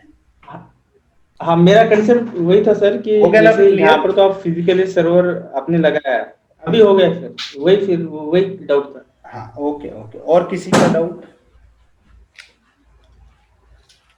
और किसी का कोई भी इसको लेकर कोई डाउट है, पूछो। No doubts? अच्छा, ठीक है, ओके। तो अगर वीडियो देख लेना और आता है डाउट्स तो ठीक है, समझ में आ जाएगा आपको। मैं एक बार क्या करता हूँ, ये फिर से ये PDF दिखाता हूँ आपको, सो दैट आप उसको देखो, और मे भी लिखना है तो आप लिख सकते हो। व्हाट इज AWS, ये देखो यहाँ से पूरे डेफिनेशन पॉइंट टू पॉइंट लिखे हुए हैं, दिख रहा है, पॉज करना है वीडियो, लिख लेना। उसके बाद यूजेस ऑफ AWS, ठीक है, पॉज करो, इसको आप लिख लो। What is pay as you go model, तो ये पे एज यू गो के बारे में दिखा हुआ है, इसको आप नोट कर लो। और बिकॉज ये मैं बुक अभी भी बना रहा हूँ, मेरे 40 पेज बनाकर हुए हैं, मैं लिख रहा हूँ, ठीक है। तो जैसे जिस दिन फुल बुक बन जाएगा उस दिन मैं आपके साथ बुक को शेयर कर दूंगा, ठीक है। उसके बाद में ये AWS के एडवांटेजेस क्या हैं, ठीक है, ये सब सिक्योरिटी एंड ऑल, ये देख लो। उसके बाद AWS की ये हिस्ट्री है, ठीक है, ठीक, ये 19 तक। उसके बाद ये ग्लोबल इंफ्रा मीन्स क्या होता है, ठीक है। उसके बाद ये उसका एग्जाम्पल दिया हुआ है, ठीक है। रीजन क्या होते हैं, रीजन का डेफिनेशन है, ठीक है, रीजन। उसके बाद एज लोकेशन का, ये तो मैंने डाला हुआ रीजनल का, वैसे सिलाई उसमें हम कॉन्फ़िगर भी नहीं करते। उसके बाद ये उसका, ठीक है, क्वाड्रेंट का, गार्टनर का अब डालोगे तो भी वो आ जाएगा। इंफ्रास्ट्रक्चर उसको देख लोगे, ये है, ये सब मैंने डेटा निकाला है नेट से, ये मैंने बनाया हुआ है इसको, ठीक है। तो ये आप अपने हिसाब से, अब सर गूगल पे सर्च मारोगे तो आपको ऐसा नहीं दिखेगा, बिकॉज वहाँ ओल्ड डेटा दिखेगा, ये सबसे लेटेस्ट वाला है। मैंने इंडिविजुअली सर्च कर परसेंटेज निकाल कर मैंने इसको बनाया हुआ है, ठीक है, आपको मे भी पुराने मिलेंगे जहां पर कोई अलग परसेंटेज आपको दिखे, तो मैं लेटेस्ट पर हूँ, मैं लेटेस्ट आपको बता रहा हूँ। ओके, उसके बाद ये तो होगा क्लियर, ठीक है। अब फिर आगे बढ़ते हैं, अगर आपके कोई डाउट नहीं है तो इसका जो एग्जाम एंड जो सर्टिफिकेशन जो ट्रैक होता है वो किस तरीके से होता है, थोड़ा सा छोटा सा पार्ट है तो मैं आपको बता देता हूँ। राइट, तो सर्टिफिकेशन ट्रैक में डिफरेंट ये हैं। एग्जाम्पल, एक बेसिक लेवल की बात करते हैं, इसमें एक बेसिक सर्टिफिकेशन होता है इसका, ठीक है। बेसिक, इसी को हम लोग क्या बोलते हैं, फाउंडेशनल सर्टिफिकेट, ठीक है। फाउंडेशनल सर्टिफिकेट इसको हम बोलेंगे। तो इसके अंदर में जो कोर्स आता है, ओके, कोर्स, उसका नाम क्या है, क्लाउड, मतलब ऐसा पूरा लिखना पड़ेगा हमको, AWS सर्टिफाइड क्लाउड प्रैक्टिशनर,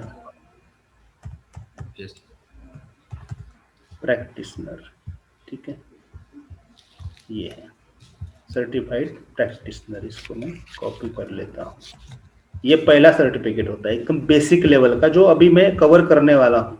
ये बेसिक, आपने नाम नहीं लिखा तो भी चलता है, तो मैंने लिखा है यहाँ पर आपको अगर सर्च मारोगे गूगल पे तो आपको ऐसा नहीं मिलेगा, आपको उसमें फाउंडेशनल लिखा हुआ रहेगा, बेसिक सर्टिफिकेशन में आता है।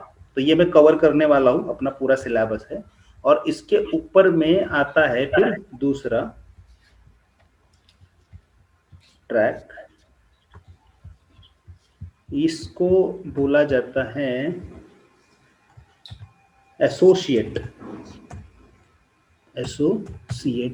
Track, okay, associate. तो एसोसिएट के अंदर में कैटेगरी है, एसोसिएट के अंदर में 3 पार्ट है इसके, एसोसिएट में 3 सर्टिफिकेशन दिए हुए हैं, 3 सर्टिफिकेशंस। जैसे एक है, पेस्ट कर दो, छोटा बनाना पड़ेगा इसको, तो AWS सर्टिफाइड क्लाउड, यहाँ पर सॉल्यूशन आर्किटेक्ट आएगा, क्या आएगा इसमें, सॉल्यूशन आर्किटेक्ट।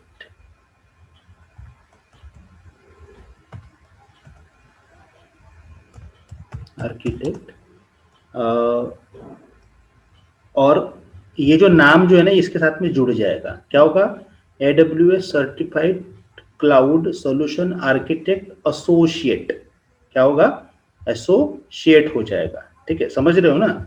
मतलब ये जो होगा इसके नीचे में जुड़ जाएगा, नहीं तो लिख लेता हूं, ठीक है, समझा। ये आप मुझे जम नहीं रहा ली करना, तो आप समझ लेना, AWS certified cloud solution architect associate. तो मैं जो आपको कोर्स पढ़ा रहा हूँ अभी, कौन सा पढ़ा रहा हूँ, ये और ये दोनों का कॉम्बिनेशन पढ़ा रहा हूँ मैं आपको। बट मैं कस्टमाइज, मैं ऑलवेज कस्टमाइज पे बिलीव करता हूँ, जितना इंपॉर्टेंट है उतना मैं करवा रहा हूँ। बाकी छोटे छोटे काफी सारी सर्विसेज है, वो आप खुद अपने लेवल पर भी एक बार समझने के बाद आप कर सकते हो, ठीक है, ऐसा है। तो ये 2 कोर्स को, फाउंडेशनल एंड एसोसिएट कोर्स को मैं कवर करने वाला हूँ। उसके बाद में इसी में क्या होता है,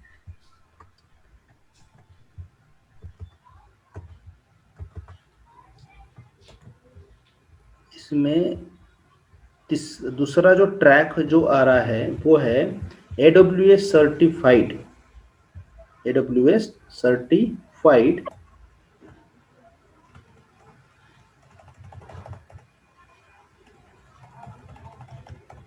SysOps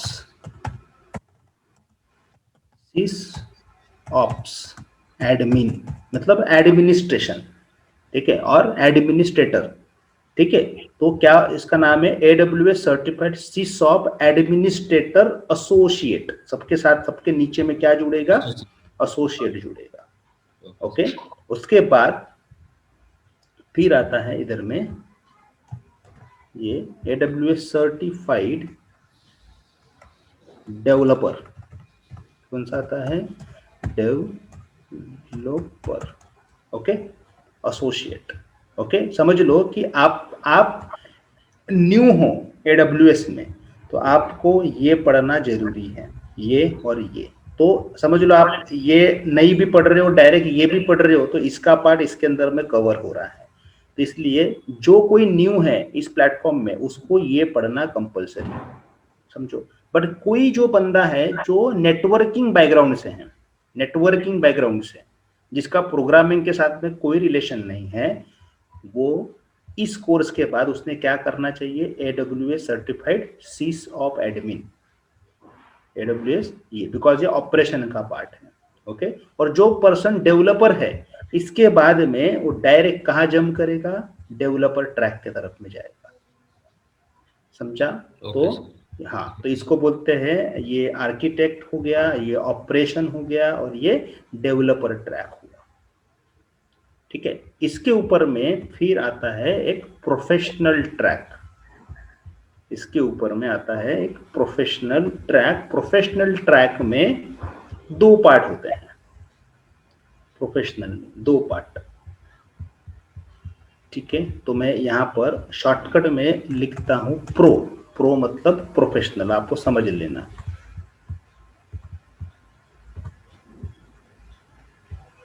okay, pro means professional. तो इसमें ये जो सर्टिफिकेशंस आएंगे, तो AWS सर्टिफाइड सॉल्यूशन आर्किटेक्ट क्या होगा, ये प्रो, क्या होगा, प्रो। हाँ, AWS certified cloud solution architect pro, मैं शॉर्टकट में लिखता हूँ, प्रो मतलब प्रोफेशनल, नीचे में लिख कर आएगा, समझे? और ये जो है इधर में, ये कौन है, यहाँ पर क्या आएगा, AWS certified DevOps professional, DevOps pro. Okay, मतलब it's a combination of SysOps and developer, समझे? कॉम्बिनेशन ऑफ ये, मतलब अगर आप DevOps करते हो, तो DevOps में 2 पार्ट है, ये और ये पार्ट। आप इस बैकग्राउंड से हो तो ये जो ऑपरेशन पार्ट है उस लेवल पे काम करोगे, अगर आप डेवलपर से हो तो डेव बैकग्राउंड पे काम करोगे, समझे? yes. तो ये ऑटोमेशन वाला पार्ट हो जाता है, ये ऑटोमेशन में आता है DevOps, जस्ट टूल्स हैं। बिकॉज ये भी अभी DevOps भी अपने यहाँ पर लॉन्च होगा कुछ 2 महीने के बाद में, ठीक है? तो ये भी हम पढ़ाएंगे, ठीक है, क्लियर? तो ये इसका ट्रैक है। और फिर अगर ये सब कुछ हुआ और आप स्पेशलिस्ट बनना चाहते हो, स्पेशलिस्ट, तो इसके ऊपर में फिर और एक ट्रैक है, ठीक है? ये है एक स्पेशलिटी, इसको स्पेशलिटी बोलेंगे यहाँ पर, स्पेशलिटी प्रो, ठीक है? मैं स्पेलिंग की तरफ में ये नहीं कर रहा हूँ, आप ये कर लेना, आप लिख लेना बराबर। ओके, तो ये स्पेशलिटी है, स्पेशलिटी एक ट्रैक होता है। इस स्पेशलिटी ट्रैक में टोटल 6 सर्टिफिकेशंस होते हैं। कितना? 6 सर्टिफिकेशंस है इसके अंदर। तो जैसे आप नेटवर्किंग बैकग्राउंड से है, तो आपके लिए एक स्पेशल ये दिया हुआ है, AWS certified networking advance networking, ठीक है? अगर आपको सिक्योरिटी के अंदर में जाना है, सिक्योरिटी में आप जाना चाहते हो, राइट, क्योंकि ये सब कंपनी के इंफ्रा को आपको सिक्योर करना है, तो इसमें आता है एक सिक्योरिटी वाला ट्रैक, जो पहले से कोई सिक्योरिटी में है, इथिकल हैकिंग एंड ऑल, ये सब पर जिसको नॉलेज नेटवर्क का होना चाहिए, ठीक है? उसके बाद होता है एक ट्रैक ML पता है आपको? ML मतलब मशीन लर्निंग, जो डेवलपर बैकग्राउंड से उनको पता होगा, पढ़ा होगा, तो ML मशीन लर्निंग, ठीक है? आजकल इसका भी बहुत ज़्यादा बूम है। तो मशीन लर्निंग में आप स्पेशलिस्ट बन सकते हो। और सेल्फ असिस्टेंट सर्विसेज आए हुए बोट यूज करके, आपने एलेक्सा का नाम सुना है क्या? एलेक्सा, हाँ सर, ऐड वगैरह आती है, देखो एलेक्सा, तो एलेक्सा के जो डेवलपर्स होते हैं वो इसको पढ़ेंगे स्पेशलिस्ट, ठीक है। उसके बाद में फिर आते हैं इसमें और एक ट्रैक, इसको बोलते हैं data analyst, okay, data analytics आते हैं, ठीक है। डेटा एनालिटिक्स होते हैं वो ये करते हैं। और कुछ जो होते हैं जो स्पेशली डेटाबेस स्पेशलिस्ट होते हैं, ठीक है, डीबी ये बंदे होते हैं, ओके। तो वो क्या करते हैं, ये डीबी ट्रैक को मैनेज करते हैं। तो AWS सर्टिफाइड डेटाबेस स्पेशलिस्ट, सबके आगे में क्या लगते रहेगा, specialist. AWS certified advance networking specialist, AWS certified security specialist, AWS certified machine learning specialist, AWS certified Alexa specialist, AWS certified data analytics specialist, AWS certified database speciality, मतलब speciality, समझे। तब सब में क्या लगा रहेगा, स्पेशलिटी लगे रहेगा। यहाँ पर क्या होगा, AWS certified cloud practitioner architect professional, ठीक है। उसके बाद में AWS certified DevOps professional associate, AWS certified cloud, ये समझे। तो इतनी ट्रैक है जो आपको पूरी करनी है, समझा। आप अभी कहाँ पर हो, यहाँ पर हो, यहाँ से आप यहाँ जंप करोगे। उसके बाद में मैं आपको गाइड करूंगा एज पर योर अंडरस्टैंडिंग कि आपको क्या करना चाहिए, ठीक है। ये डेवऑप्स ये करना ही पड़ेगा आपको, इसमें भी काफी सारे टूल्स होते हैं। इसके बाद में फिर आप जो लोग नेटवर्किंग बैकग्राउंड वाले हैं वो डायरेक्ट जंप मारेंगे इधर में जाना चाहते हो तो, पर इसमें इन्वेस्टमेंट बहुत ज्यादा होता है, ठीक है। बट ट्रेंडिंग जो चल रहा है सबसे ज्यादा जो जॉब ओपनिंग है फिलहाल, ये 1 2 3 1 मतलब 1 2 समझ लीजिए, इसको ही मत पकड़ो, 1 और 2 सबसे ज्यादा ओपनिंग्स है।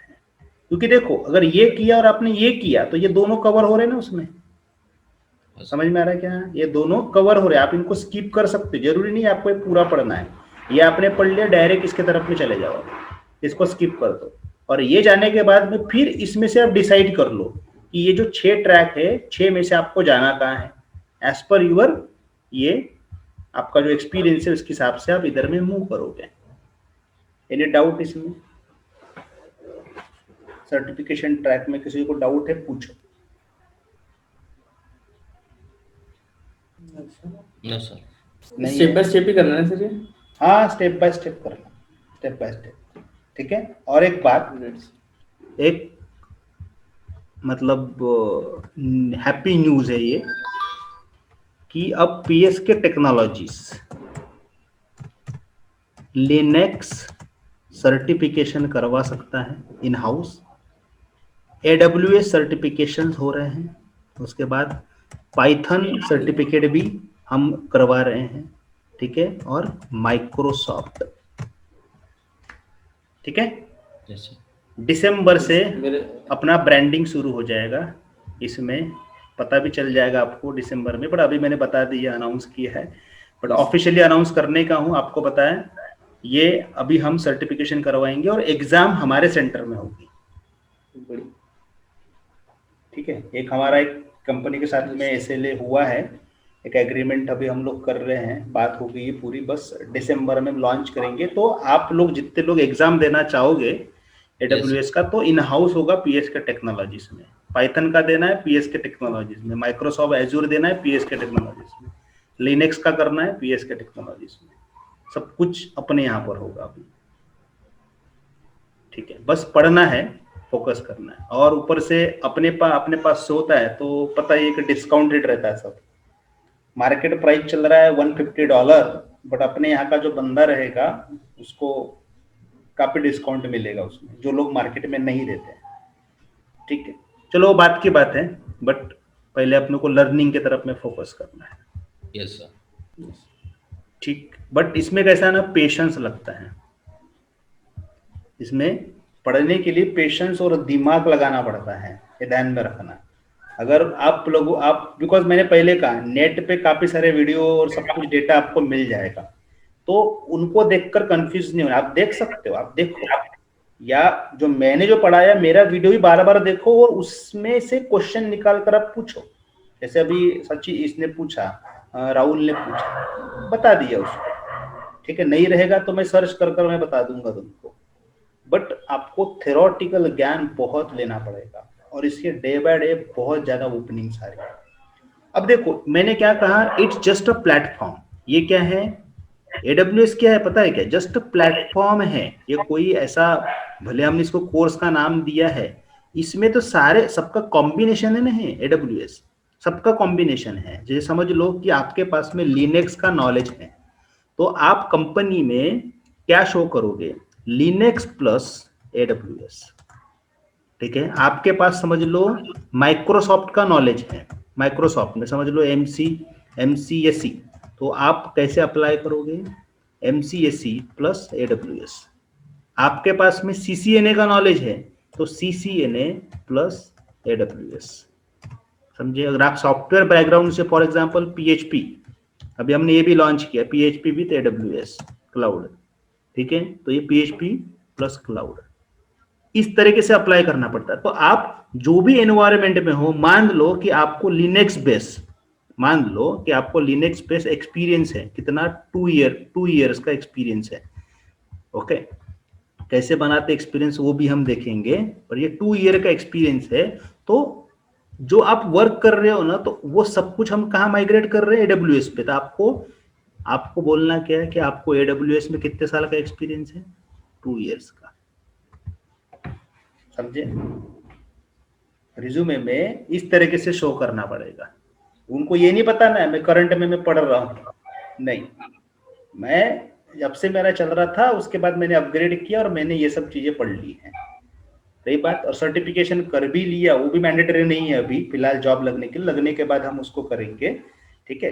तो आपको जल्द से जल्द वो कंपनी एंटरटेन करेगी, बिकॉज अगर आप गूगल पे सर्च भी करते हो तो फ्रेशर के लिए वैकेंसी नहीं है, एटलीस्ट वो 1 साल 2 साल 3 साल का इसमें एक्सपीरियंस मांगते हैं क्लाउड बेस पे,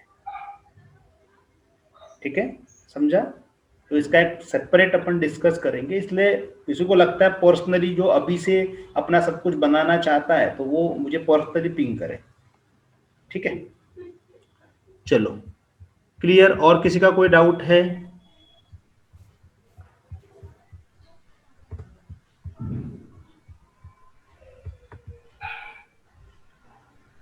नो, ओके, ठीक है। फिर कल कंटिन्यू करेंगे, बट कल का कैसा है, कल से आपके प्रैक्टिकल शुरू हो रहे हैं।